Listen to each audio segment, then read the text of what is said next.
Extract 1. Questions 1 to 12. For questions 1 to 12, complete the following notes with a word or short phrase. You now have 30 seconds to look at the notes. You hear a doctor talking to a patient.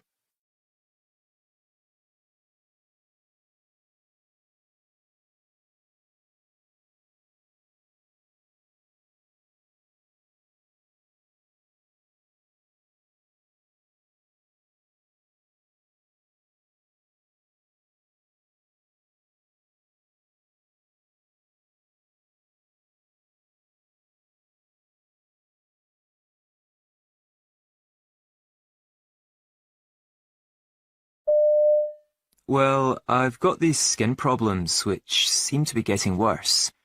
At first, I thought I had dermatitis or maybe even a fungal infection. I'd had something like that as a child. Then I started noticing these thick red areas on my skin. They're sort of a little raised, I guess. They just got worse, and the affected area got bigger and bigger all the time.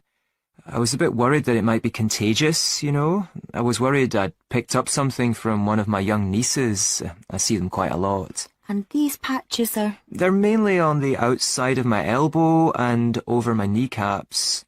Oh, and on my neck. Right. I've been wearing long-sleeved shirts and jeans to cover them up, but I can't hide those, so everyone can see them. They're also very painful. Sometimes it feels as if my skin's burning. It's very itchy as well. I try not to scratch it, but it's almost impossible, especially at night.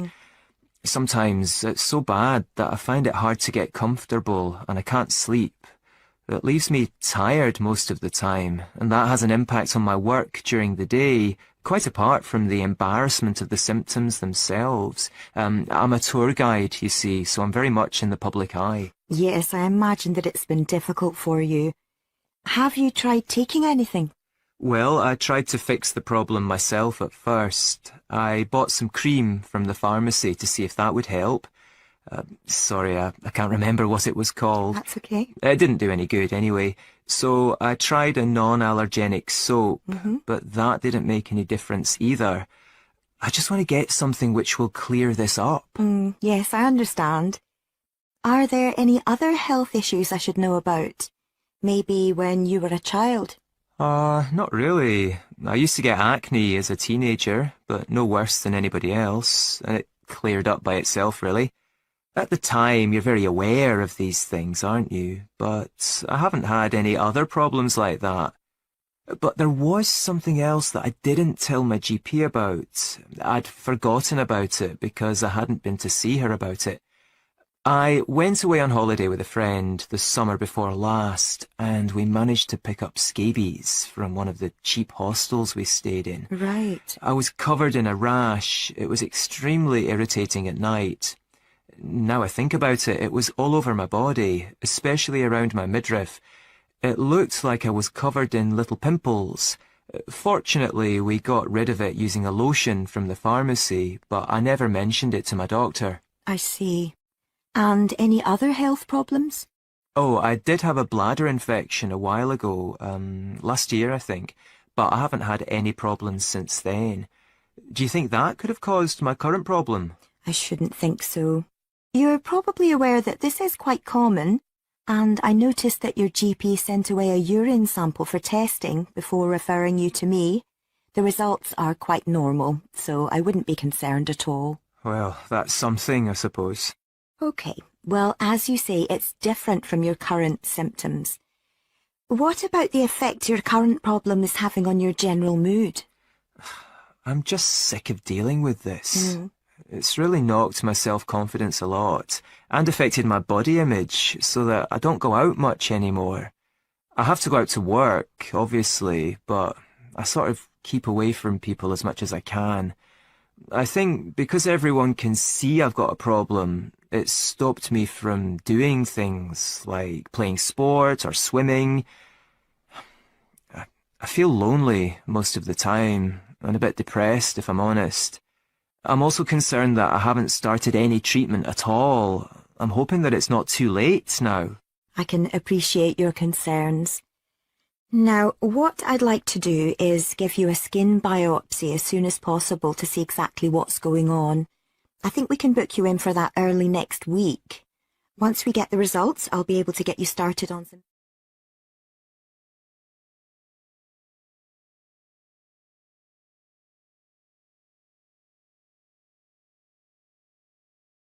Extract 2. Questions 13 to 24. For questions 13 to 24, complete the following notes with a word or short phrase. You now have 30 seconds to look at the notes. You hear a doctor talking to a patient.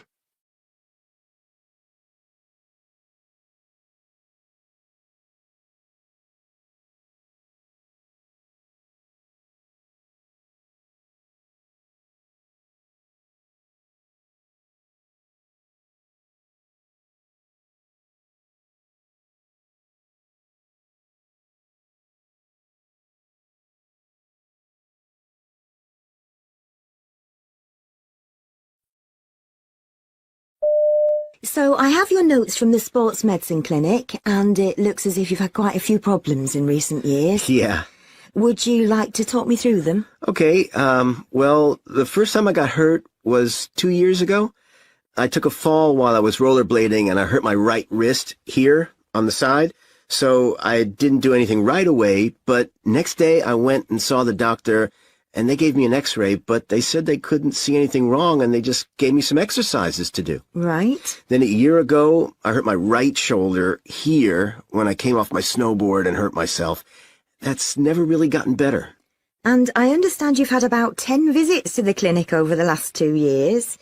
So that's your right wrist and shoulder? Mm-hmm. And other joints, too.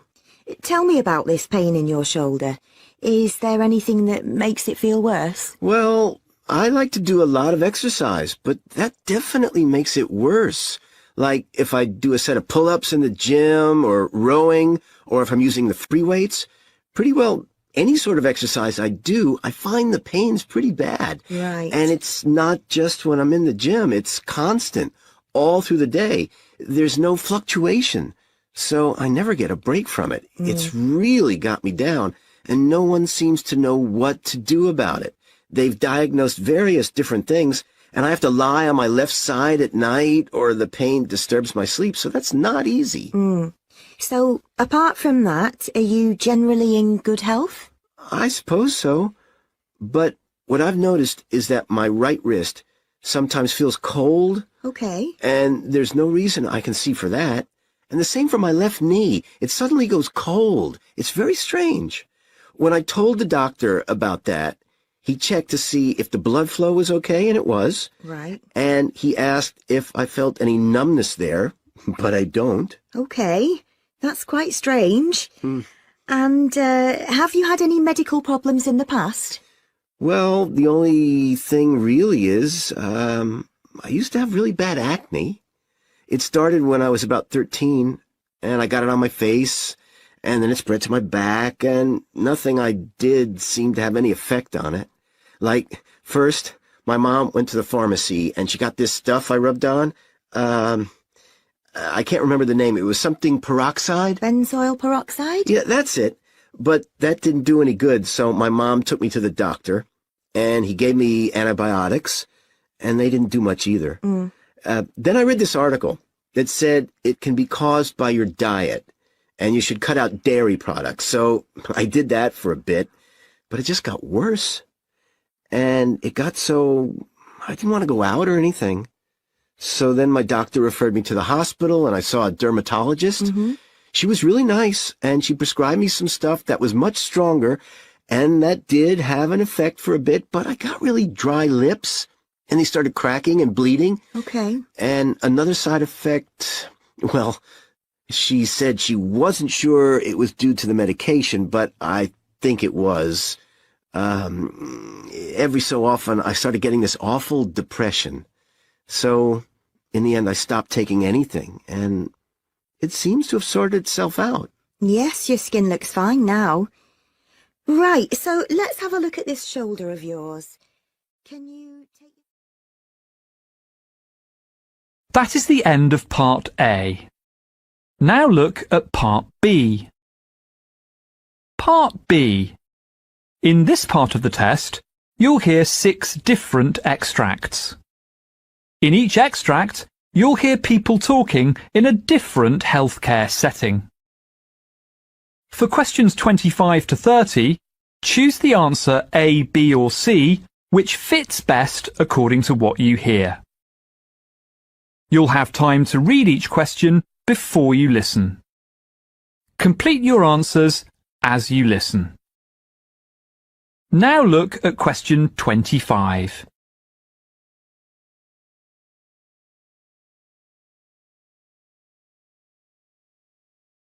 You hear a dentist discussing booking problems with her receptionist.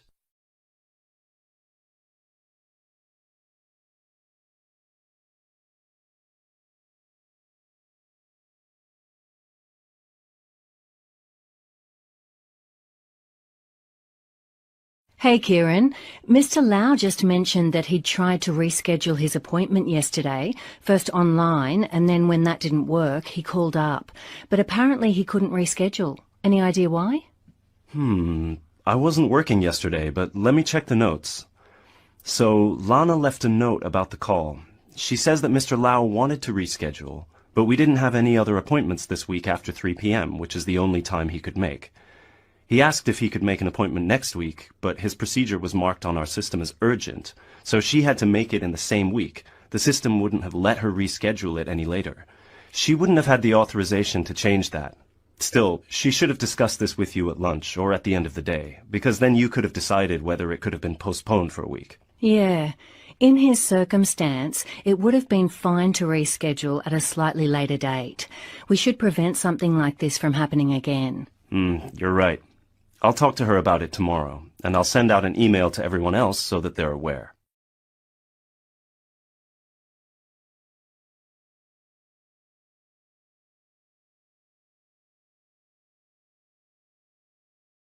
You hear a doctor discussing chest X-ray information with a medical student.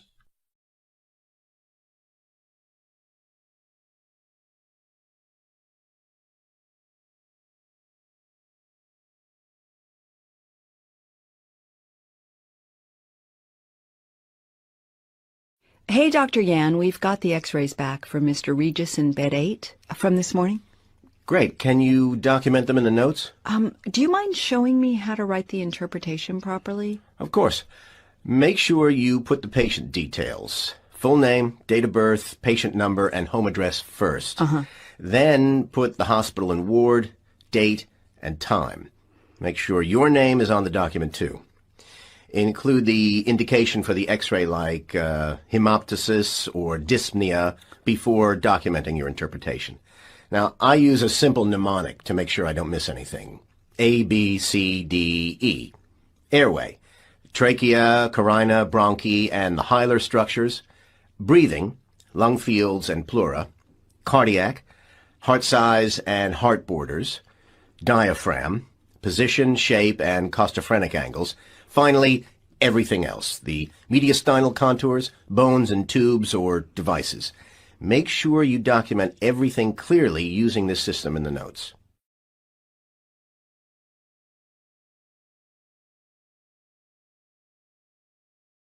You hear an ENT surgeon talking to a colleague about cochlear implants.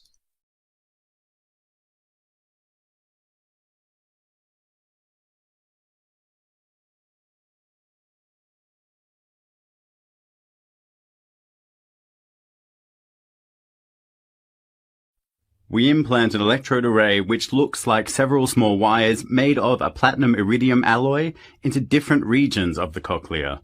These metal wires conduct the electrical impulses generated from the microphone, which picks up sound from the environment and sends the signals to the electrode array through a transmitter. There's also a speech processor between the two that filters more important sounds so that the patient can hear people talking rather than other sounds. Right, okay, so does this restore hearing to normal levels? No.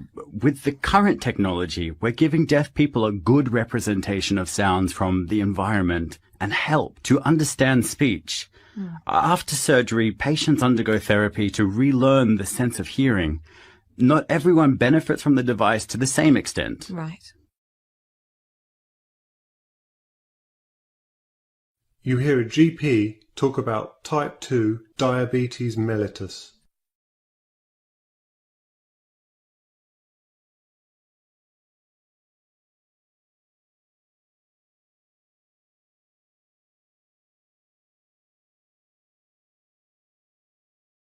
Hello. I'll be covering the diagnosis of type 2 diabetes mellitus. So there are 4 methods that we can use. The first is a fasting plasma glucose test. This is our preferred diagnostic test, as it's easier to carry out, often more convenient, and costs us less than the other 3 tests. It helps to try and book these appointments in the morning, as the patient has to refrain from eating for at least 8 hours before they can take the test. Normal fasting blood glucose will be between 70 and 100 milligrams per deciliter. A value of over 126 milligrams per deciliter indicates a diagnosis of diabetes. Bear in mind that this test should be carried out twice to confirm a positive result. The second method we can use is to measure the average glycemic load over the past 3 months.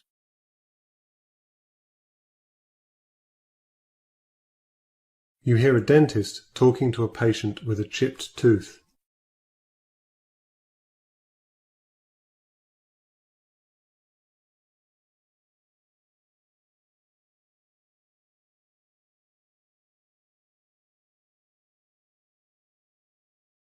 So we've talked about different options, and it seems like a veneer would be the best treatment.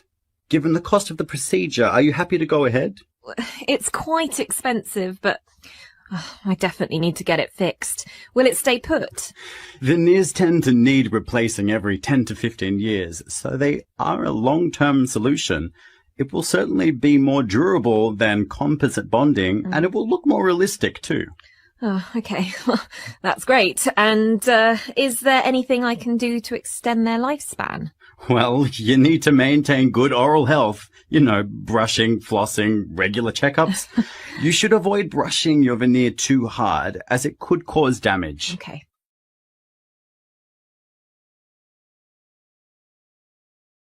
You hear a podiatrist talking to a patient with fallen arches.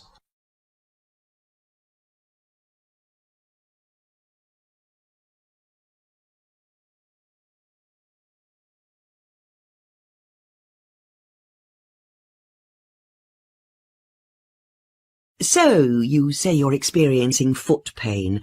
Are you wearing supportive shoes? I'm wearing appropriate shoes, and I'm also wearing orthotics that should be helping, but I'm still experiencing pain in my feet.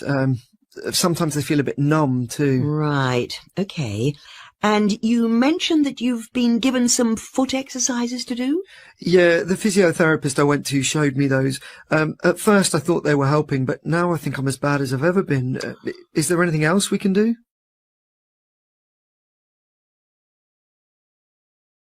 That is the end of Part B. Now look at Part C. You hear a GP, called Dr. Georgia Sims, giving a presentation on the subject of social prescribing. You now have 90 seconds to read questions 1 to 6.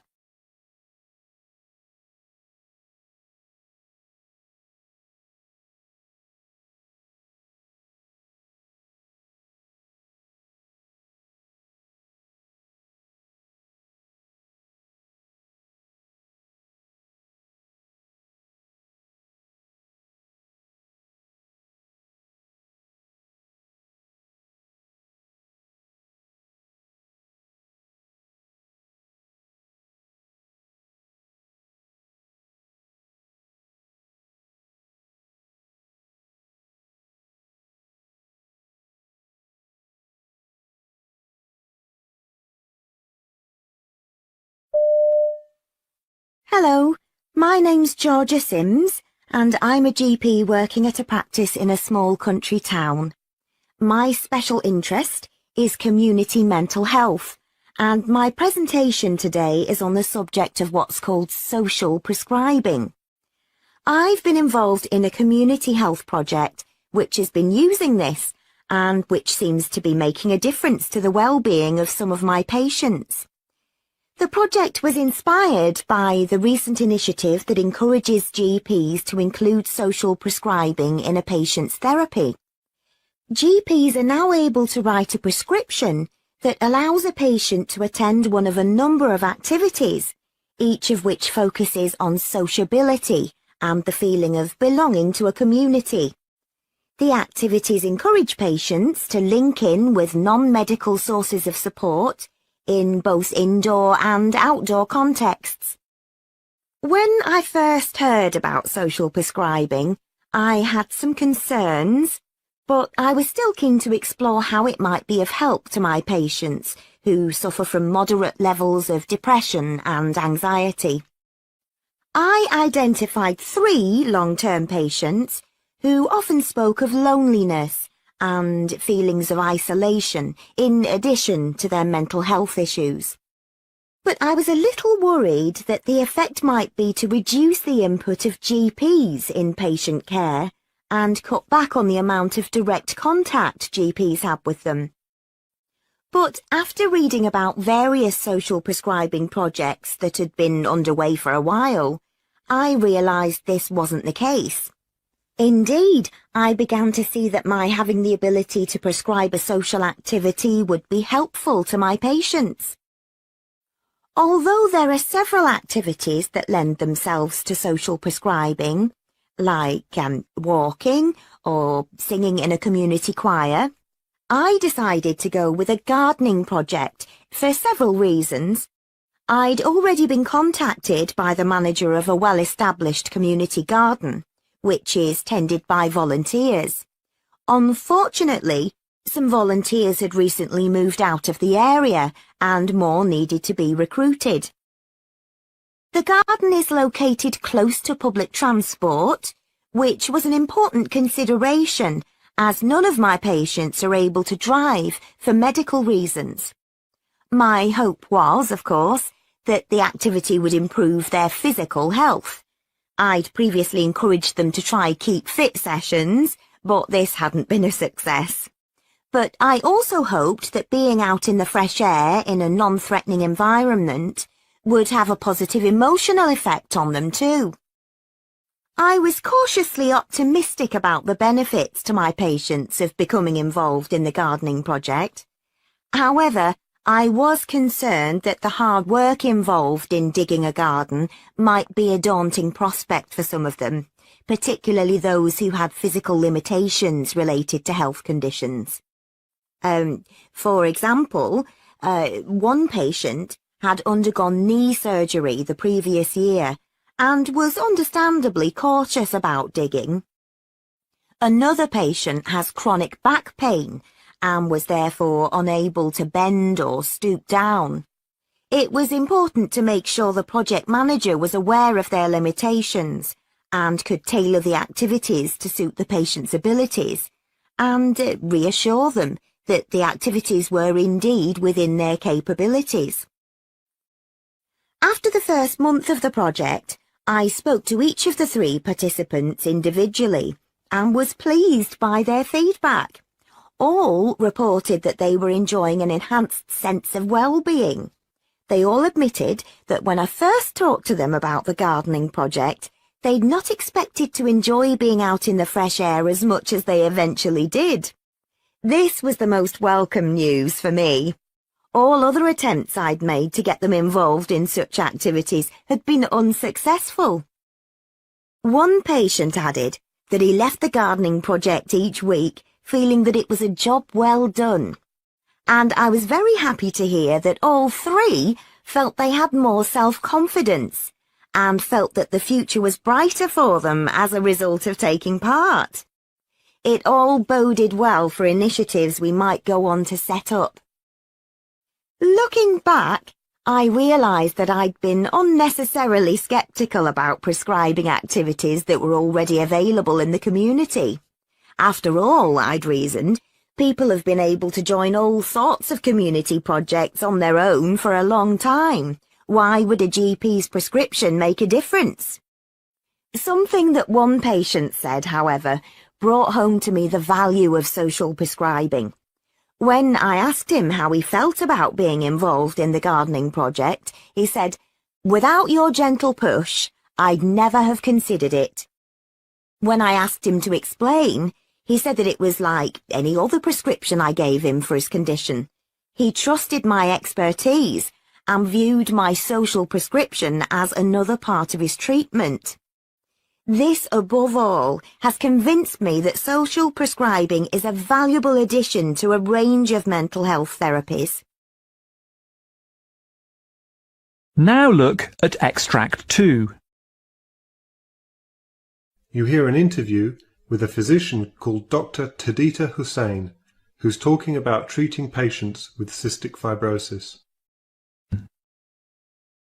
You now have 90 seconds to read questions 37 to 42.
Cystic fibrosis is a condition that causes mucus to be thicker and stickier than it should be.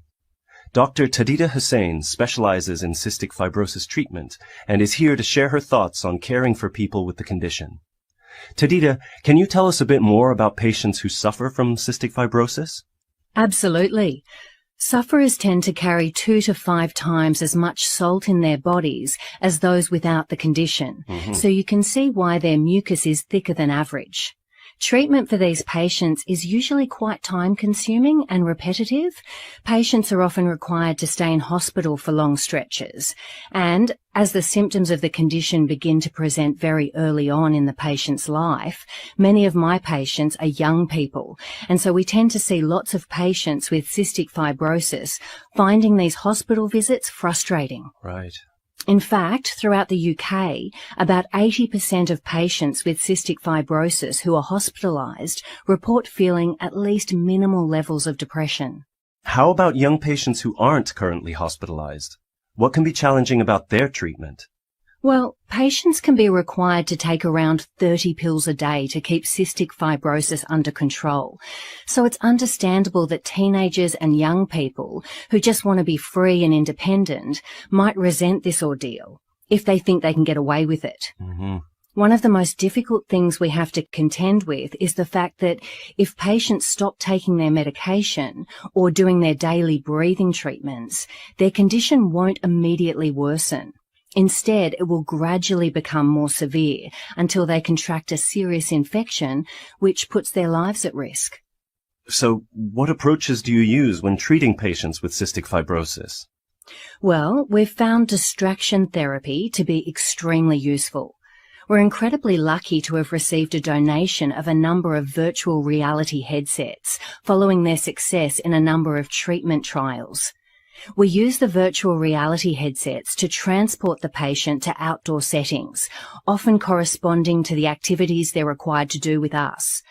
When they complete breathing exercises on a stationary bike, for example, the VR headsets display a virtual outdoor bike ride.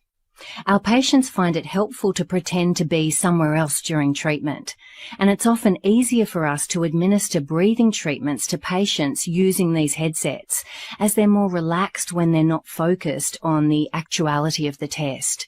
So, what sorts of changes have you seen in your patients as a result of these methods? One of my patients, a 24-year-old man with cystic fibrosis who was in hospital waiting for a lung transplant, well, he found treatment very difficult at first. He was preoccupied by his need for a transplant and frustrated by feelings of powerlessness. He would often resist treatment. We started using the virtual reality systems with him as soon as we got them, and it took a while for him to get on board, but when he did, it was like someone had breathed new life into him. Not only did he stop hindering his treatment, he actually began to look forward to it. He's even started helping us to think about other ways we can improve the experiences of our patients, like improving social interaction. Yes, I understand that there are difficulties involved in patient communication. We're looking into the possibility of instant messaging functions between patients, and even virtual games that they can play against each other. Unfortunately, patients with cystic fibrosis have to be kept apart to avoid cross-infection. It's just one more cross to bear for our patients, that they can't talk to those going through the same thing. Right. Our patients get plenty of interaction with myself and the rest of the staff, but we'd like to make sure they have access to a network of fellow sufferers too, for support and advice. I see. That all sounds quite futuristic. Are there any other advances on the horizon for the treatment of cystic fibrosis? Well, there's a new drug that's been in the news recently. It's a combination of lumacaftor and ivacaftor. You might know it by the brand name Orkambi. The drug works by improving the level of water and salt in the body, thereby reducing the thick mucus that causes illness and respiratory issues in those with cystic fibrosis. Even more exciting and futuristic, though, is the possibility of gene therapy, where the genetic mutation that causes cystic fibrosis in individuals is replaced with a healthy gene. This would effectively cure those with the condition and significantly extend the lives of thousands of people and remove the need for lengthy stays in hospital.